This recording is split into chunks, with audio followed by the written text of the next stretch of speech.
Welcome to Season 2 of the Beyond Disability podcast by Dorset Orthopaedic, where we will be hearing from just some of our incredible patients.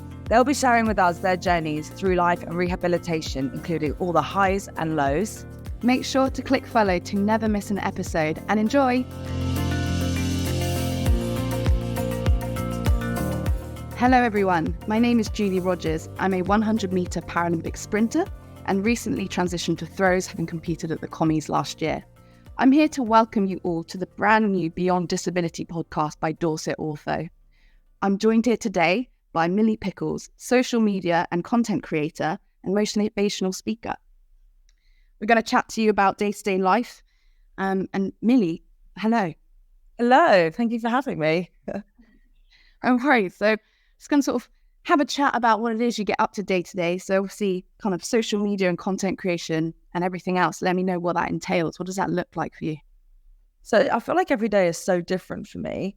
I used to work at Chelsea Football Club in marketing, and then I became self-employed in January 2021 because trying to do social media as a job through content creation on my own channels and then work at Chelsea, I was getting very stressed. So then in January 2021, that's when I had to really figure out what is my day-to-day and what do I do with my time, because I feel like it chops and changes so much, and it still does even to this day. But I try and focus on filming content essentially, and I get that through anything that I'm doing in my life. There's a camera always with me, so I'm always filming, and then editing. I'm always brainstorming, coming up with ideas. And I have loads of just like admin-y things, as we always do. Brand deals. So I work with a lot of different brands. Used to be a Gymshark athlete. Recently worked with JD and Under Armour, which was really cool. And then, I do motivational speaking too. And that's something I wanted to get into for ages. And I've been doing that for about a year now. And it's just me sharing my story with how I lost my leg and just trying to help people as much as I can, really. Because when I lost my leg, that changed my perspective completely on life. And I just wanted to help others. So the fact that I get to do that through speaking and content creation, I love. And I love that it's my job. So yeah, I do a lot of different things. Every day looks different, but it keeps it fun. Yeah, switches it up a bit. I suppose that's it's always exciting, isn't it, when I guess you can do a wide range of things and keep it interesting. And of course, as you say, kind of deliver the message you're looking to do. So it's really cool. Yes, definitely. What about you? Yeah, I mean, so obviously with kind of well into the competition season now. So for me, it's basically following a very structured training program and kind of doing it. And it's kind of a rotation between sprints, throws and the gym. Kind of, I think a lot of athletes kind of spend their downtime almost reviewing and kind of similar to like yourself, reflecting on what you've been doing. For me, it's kind of videos of myself training, conversations with coaches, teammates, things like that.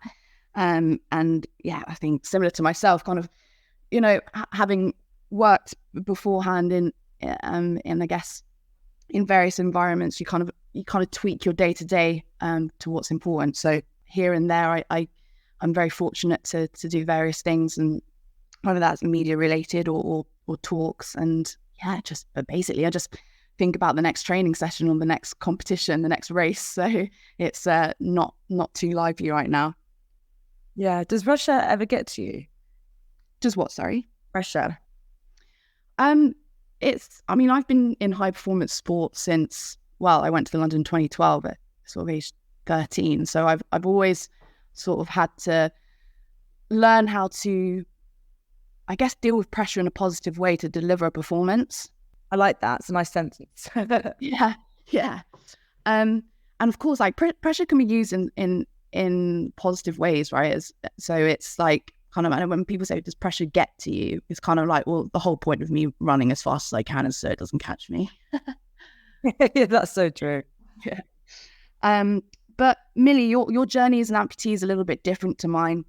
Mine was congenital, which means that it was from birth. I had various operations sort of growing up, but you acquired your disability later on in life. So would you like to sort of talk a bit about that and that journey there and what you're happy to share with our listeners? Yeah, of course. So I had an accident when I was 20 years old and I got electrocuted and my leg was continually burning.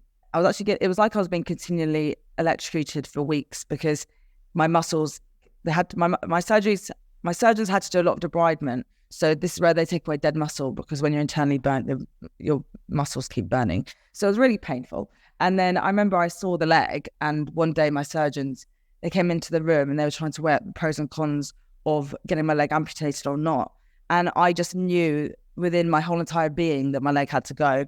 So I interrupted him and I was like, I'm really sorry, but I need to have my leg gone. And then he agreed that that was the right decision. So people think that I got my leg amputated literally on the night of my accident, but it wasn't. It was about 2.5 weeks later. And I was in hospital for 2.5 months. And I actually love the hospital. People find that strange, but it just became my second home and like my second family. And I actually got very sad when I had to leave.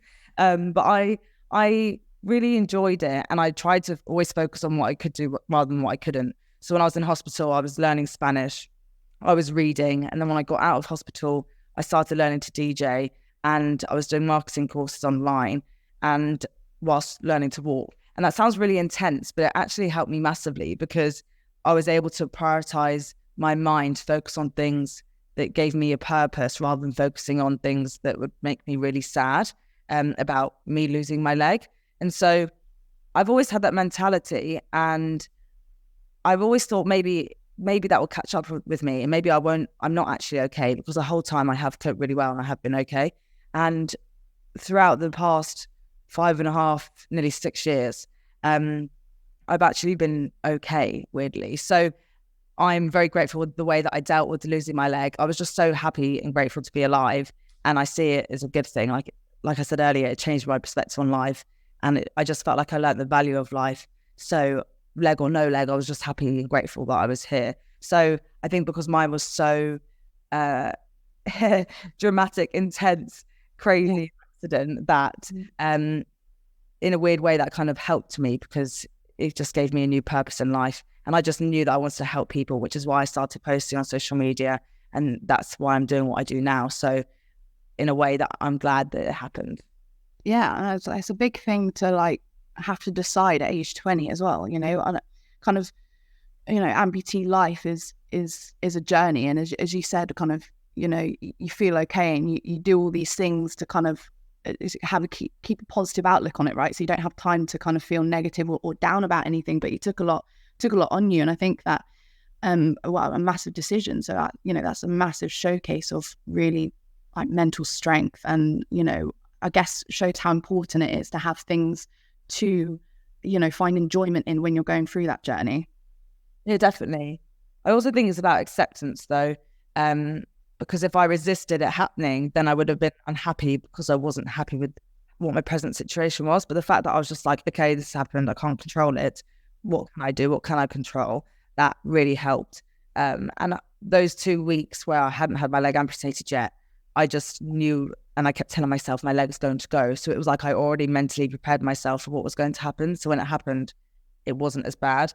I think I've told you this before, Julie, but, you know, when I first found out and then all the surgeons left my room, I literally had a few tears, and I turned to my parents and was like, hey, at least I can be in the Paralympics. Because I was like, really quickly think of something I couldn't do before that I could do now. And that's not something I am doing or want to do anymore. So I have a big kudos to you, because I know how much hard work that takes. So yeah, it's amazing that you do it.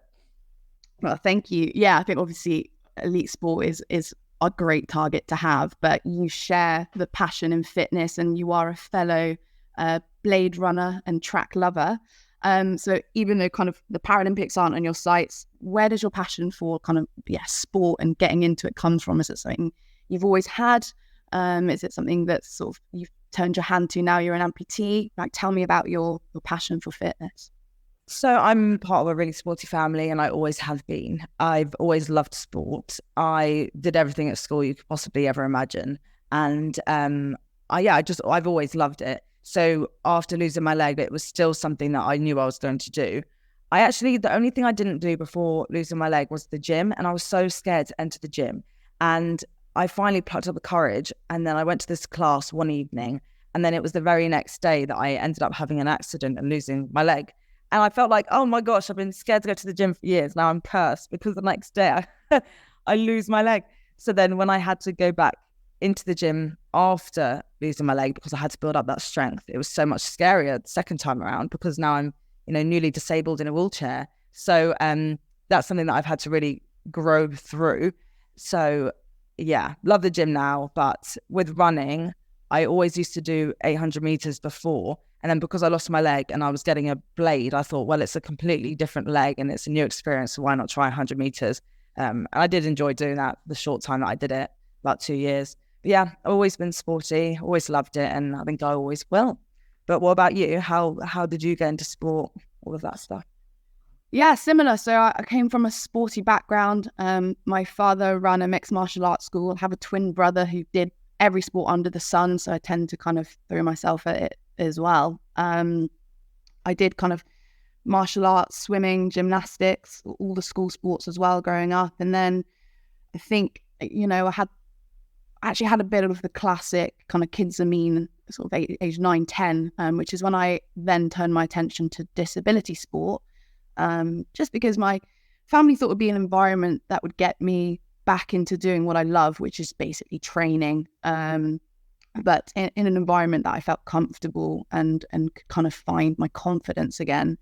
So I started sitting volleyball when I was 10 years old, or just shy of 11, and I sort of trained with the GB women, whether that was in Loughborough or in London. So from quite a young age, I was going to team camps and the likes and going abroad for competitions. And then when London 2012 came around, kind of made the team. I was I was the youngest GB member there, and sort of the high of a championship performance competition, being on a court with your teammates, that feeling, that's essentially what's continued my drive for training. I think different people find different motivators, and I got into it because it's so important to keep on top of your health and keep mobile. I think like as amputees or anyone with a disability, you can just see how important it is to be able to keep up with your peers. I think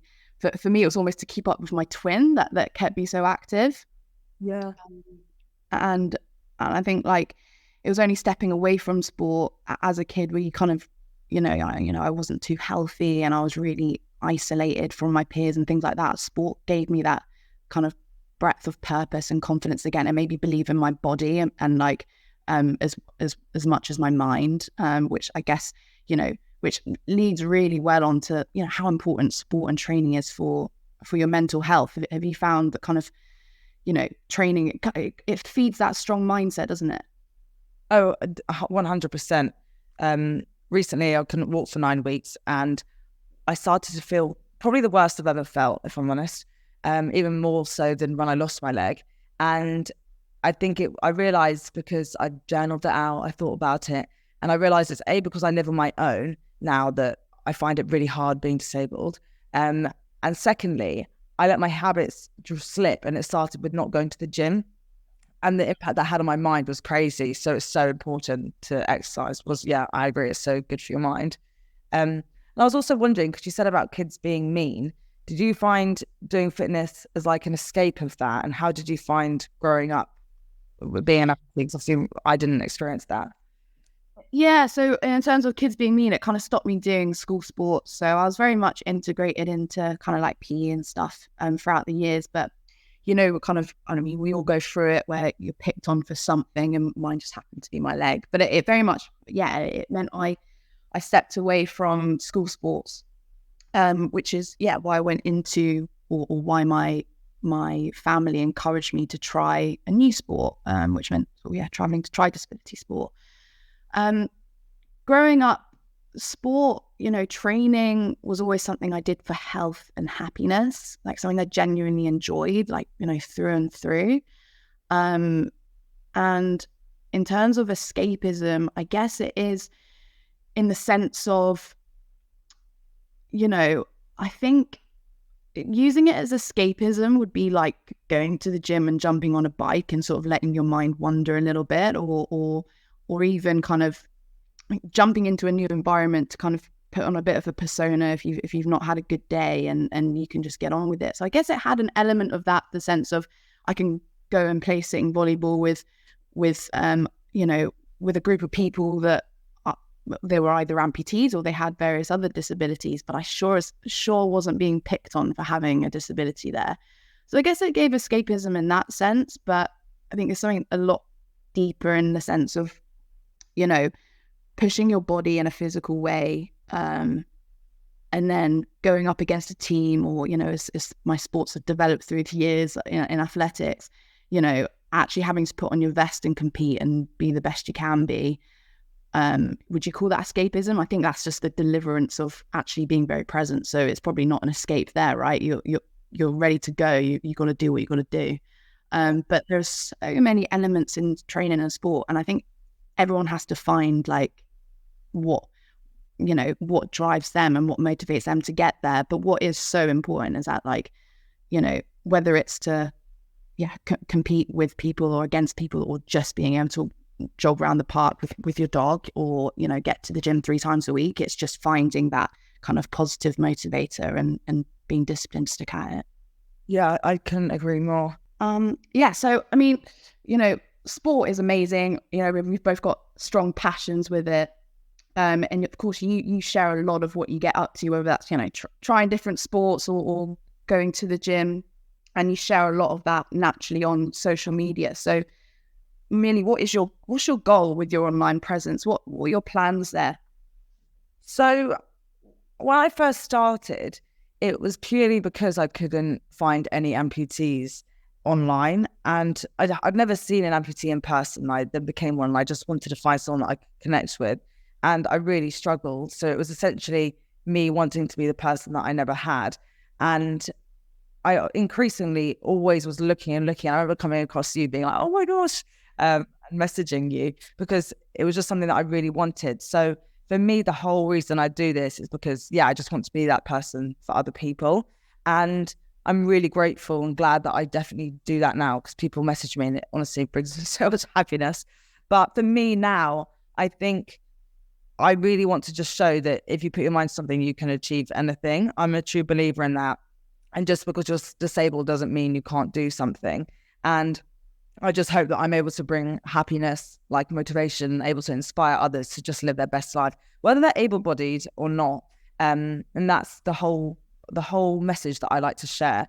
I want to write a few books. I want to create my business that will help amputees in the future. So I'm focusing on that in the background whilst doing my content and hopefully helping people. That's amazing. No, I think I really resonate with that. As you say, like when you became an amputee, I remember getting your message, and it is kind of like what it's all about. It's what kind of social media is for, right? And I think that it's so good and amazing that when people embark on a journey that can be quite dark, like they can find people with common ground. I know that, you know, everyone has their own unique experiences, and you can't help everyone with everything, but you know, the fact that we are in an era where we can see other women or strong women as well, showcasing their disabilities proudly and doing what they want to do. I didn't have that sort of like growing up, so that's why it's, you know, you see the good it does. But do you find that you have kind of much pressures in that spotlight? Because, you know, as I say, it's so important that people have these influences, but do you ever feel like there are other parts of that or expectations? You know, what are the pressures there? I've coped really well with my accident, so I really don't want people to compare themselves to me and think I'm sad, she wasn't, oh, I'm rubbish, or something like that. That's something I'm really conscious of, because I think we all deal with things differently, and just because I might not have struggled as much as someone else doesn't mean their feelings aren't valid, you know? So that's something that I really hope doesn't happen. And because of that, whenever I am feeling sad or feel rubbish or something, I will share it, and I'm very open with that. Sometimes I think I might be too open, but I think it's important because I want people to know the real me, but also know that they aren't alone in feeling certain ways. So like I mentioned, the past 9 weeks was a big struggle for me. And so I think it's important that I share that, and I try to keep people updated. So it's not easy, but as long as I'm open and honest, I think that's all I can be, really. Yeah, it's interesting, isn't it? Because I think like social media started off as a bit of a highlight reel. And as you say, it's really easy to almost give off an impression that might not necessarily be helpful to someone else, but actually being so honest and like sharing with everyone that actually you have your bad days too. And gosh, if you've not been walking for 9 weeks, I know I can really relate to what that can do to you. I had an ankle injury at the start of the season, which basically meant I couldn't sprint or wait there. And it's like, you think like, oh, well, you've got a sore ankle, or, you can't wear your leg, and that's kind of standard life. But it really does throw you off. Like, you lose your routine. You like, as young women as well, like, you literally feel like you can't do anything because you've managed to adapt your own life yourself, right? Yeah, definitely. I feel like it was just such a struggle because I was having to, it almost felt like I was coming to terms with me being disabled again, because I'm so active with my prosthetic leg that it's like I almost forgot that it is a walking aid. So when I wasn't able to walk for so long, it was such a shock to my system, and it just brought me back down to the reality of my disability. And I think I probably needed that. And it made me feel like I understand people even more, other people that have disabilities. I just felt like it was important I went through that. And I also struggled.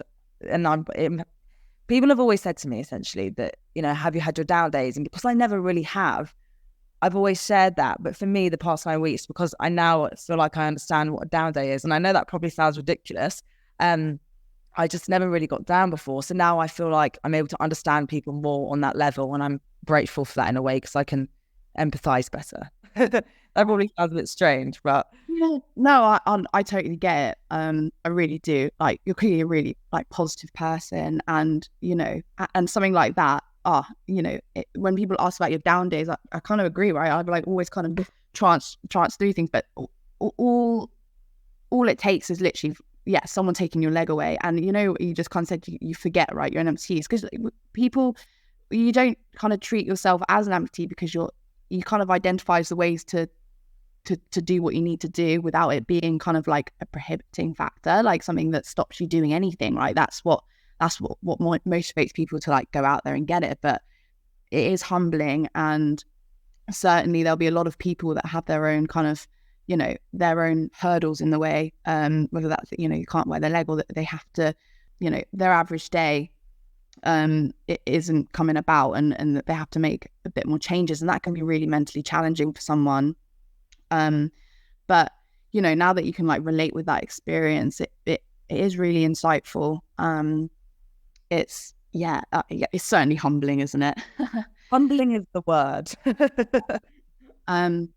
But yeah, I think what's just important for everyone to know, there's just kind of, it doesn't matter where you think your normal line is and what your kind of day-to-day task is. Sometimes it just gets taken out, and you've got to be able to pull yourself back out of that.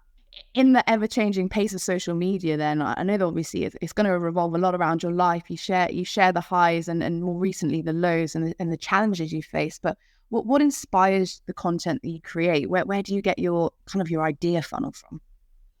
It literally is just my life. As I do things and I go about my day, it literally is just my life. What's happening. But sometimes I will sit down and brainstorm ideas. Like, I want to do that today because I'm going away soon. So I want to try and think of, travel content, and I just do a little mind map. And sometimes I take inspiration, to be fair, from people online. And yeah, it's just, it just comes to me naturally. I'm somebody that has a lot of ideas. So even if I'm in the shower or if I'm driving, especially when I'm driving, actually, things just come to me. So it's all very sporadic. Yeah, that's that. Yeah, fair enough. I mean, there is no other kind of natural think tank that anyone can find than their own brain. So that's pretty good going. If you can literally draw creativity, and put that into something for your social media, to impact others in whatever way, then that's awesome. I suppose that's really it's natural. I think it's so important just to be natural with it all, isn't it? Yeah, definitely. 100%. I agree. I also like to look for brands for inspiration because, for example, Gymshark, they do such cool things with their content strategy. When I was at uni, I actually analysed their influencer strategy because I just think they do amazing things. And recently I saw they did the Gymshark Regent Street mannequins with like disabled people. And then I actually thought, oh my God, that looks like Julia. Then I messaged you and you were like, that's me. So I just love to know how we got into that, what happened, and just tell me all about it. Yeah, they did a really good job. It was like a full kind of 360 scan. It was really, like, even the detailing of the blade was really cool. But yeah, I mean, I've been doing kind of modeling and media things for a couple of years now.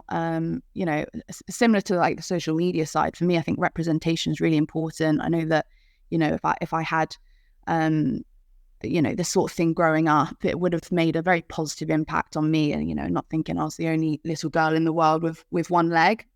And times are changing, so rightly so, big brands, sporting or otherwise, are looking to represent people in their campaigns, diversify, if you like. And when I was asked to do the Gymshark mannequin, I didn't really know what they, when someone says they want to make you into a mannequin, it's just like, okay, sure. It's not like a request. Like, I had no idea, what it would entail. But I think it is just great to have the range and of figures, within stores. I remember when they were pushing for mannequins to reflect, people truly a long time ago, let alone kind of the wider sense of, people in wheelchairs or amputees, or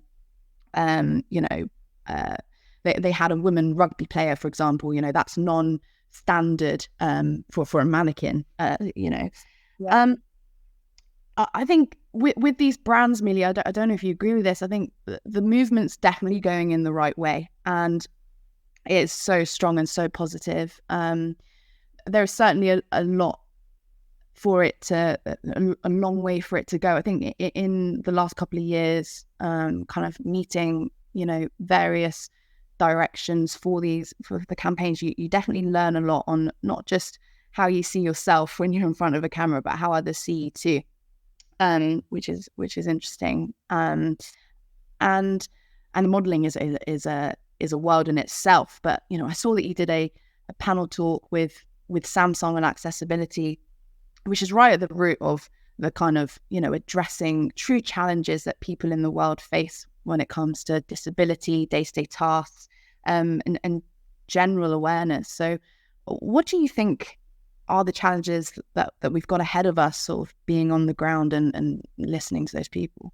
Yeah, I think we've come such a long way. There's a lot more visibility now, and I think TikTok's massively helped that. And I think there's still so much more that needs to be done. I think disability awareness, there's an increase in awareness, which is amazing.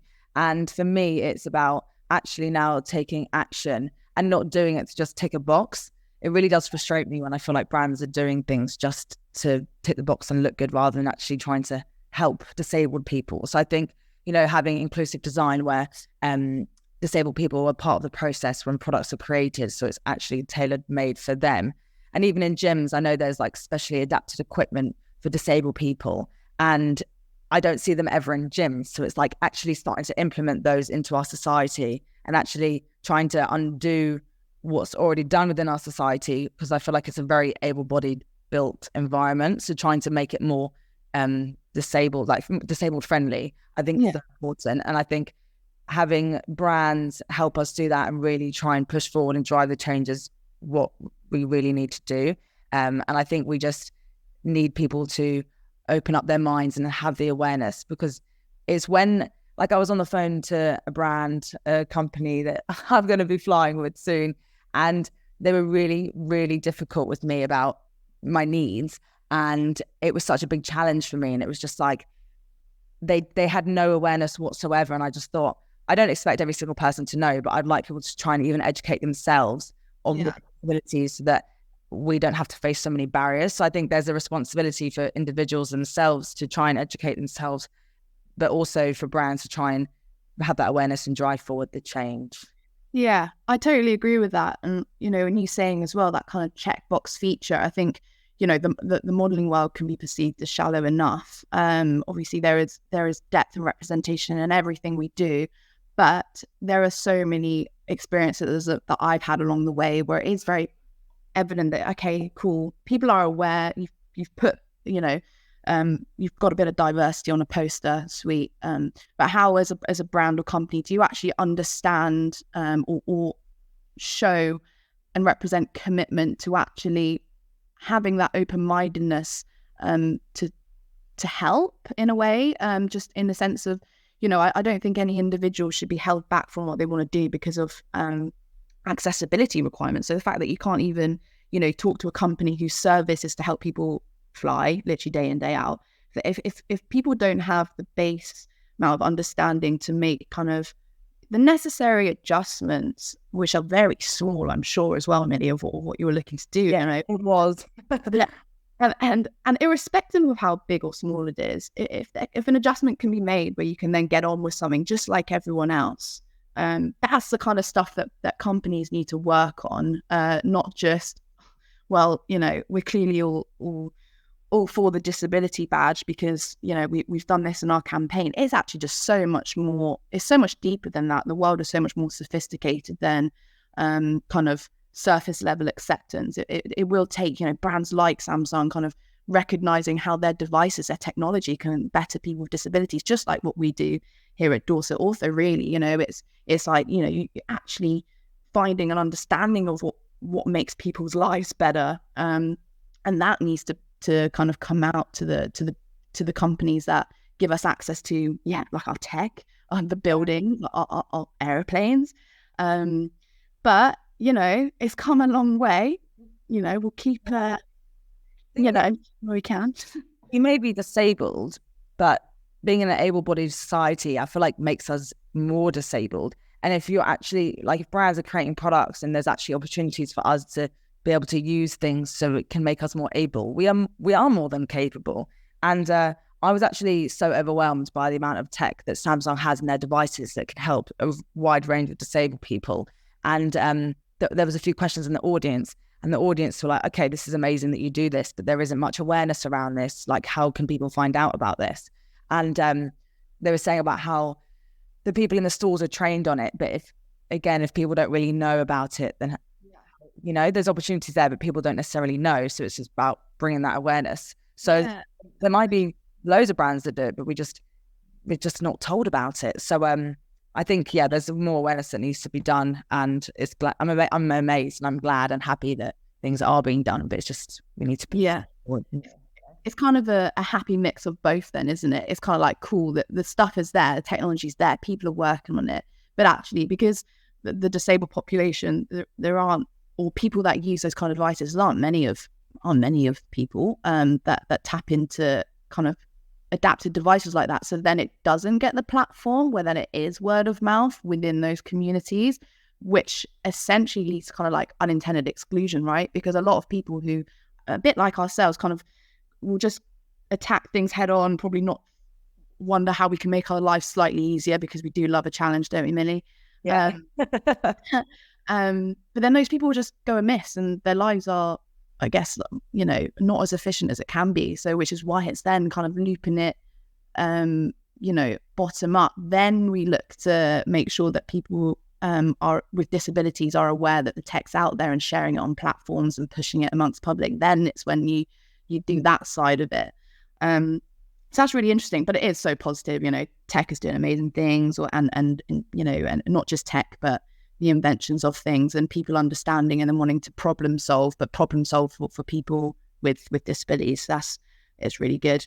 I also think having products that are able to help disabled people will massively help with mental health, because there's a lot of challenges, and I feel like when you're going outside your front door, there's so many barriers that you can face, and sometimes it's so overwhelming that you just don't want to leave your own home. So having these things that can help us will actually make us go outside, maybe go on a walk or do whatever, and then we'll feel happy within ourselves. So I think brands also need to recognize what such a monumental impact it can have, like physically, mentally, enabling us to live our lives. So it's an exciting topic for sure, and I'm excited to see what will come out more in the future. Yeah. And what does the future hold for you as an individual then, Millie? So I've just qualified as a PT, which is fun. Congratulations.